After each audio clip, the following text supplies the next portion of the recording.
अब बात उत्तर प्रदेश के बाहुबली नेताओं की, खास तौर से पूर्वांचल के, जिनकी धमक इधर तेज हो गई है।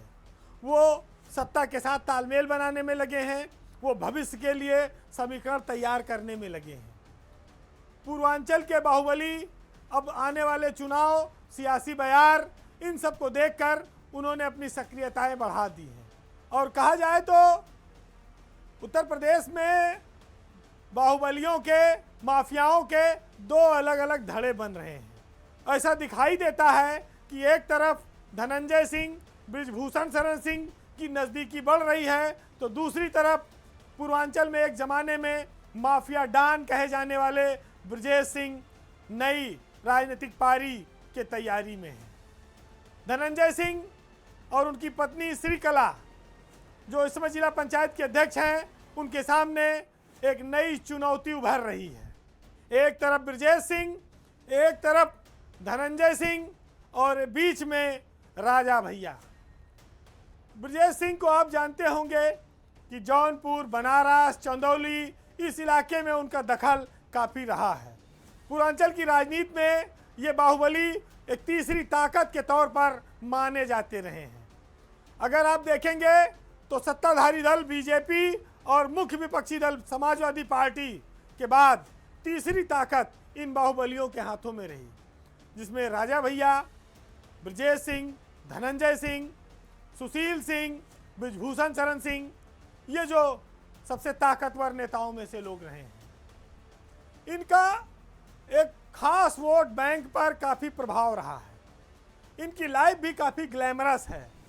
इनके पास बहुत बड़ी संख्या में इनके फॉलोअर्स भी हैं, समर्थक भी हैं।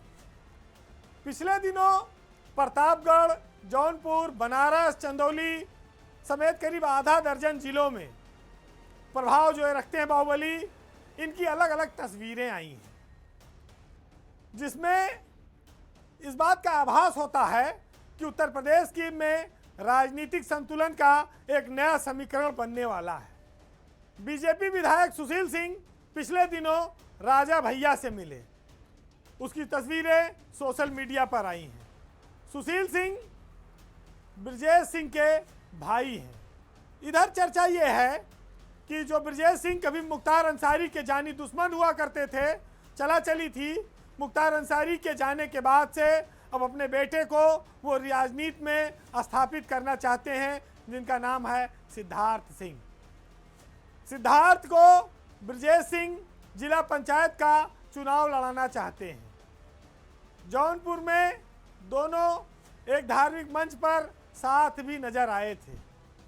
इधर बेटे को लेकर ब्रजेश सिंह आगे बढ़ रहे हैं, दूसरी ओर धनंजय सिंह और उनकी पत्नी, जो इस समय जौनपुर में जिला पंचायत के अध्यक्ष हैं, श्रीकला धनंजय, वो पहले से ही प्रभावशाली यहाँ पर बने हुए हैं। तो जौनपुर में एक प्रतिष्ठा की लड़ाई आपको देखने को मिल सकती है। आप ये कह सकते हैं कि एक बहुत बड़ी लड़ाई पूर्वांचल में बाहुबलियों की शुरू होने की तैयारी में आके बैठी हुई है, और ये ऐलान कभी भी हो सकता है। इसमें रघुराज प्रताप सिंह राजा भैया एक न्यूट्रल नेता के तौर पर अपनी भूमिका में हैं, लेकिन जब दो बाहुबली टकराते हैं, उनके पावर का, उनके धनबल का जब प्रदर्शन होता है, तो कुछ ना कुछ तो विस्फोटक होता ही है। और विस्फोट की ये तैयारी अभी से अपने संकेत दे रही है, और इस बार जंग का मैदान बनेगा जौनपुर का इलाका। अगर पंचायत चुनाव हो जाता तो ये घमासान आपको देखने को मिल जाता, लेकिन ये टल गया। अब ये विधानसभा चुनाव अगर पहले होगा तो ये बवाल तय है, और अगर विधानसभा हुआ तो फिर सबको ठंडा कर देगी बीजेपी कि अभी शांति से बैठो, जो दिया जा रहा है वो लो।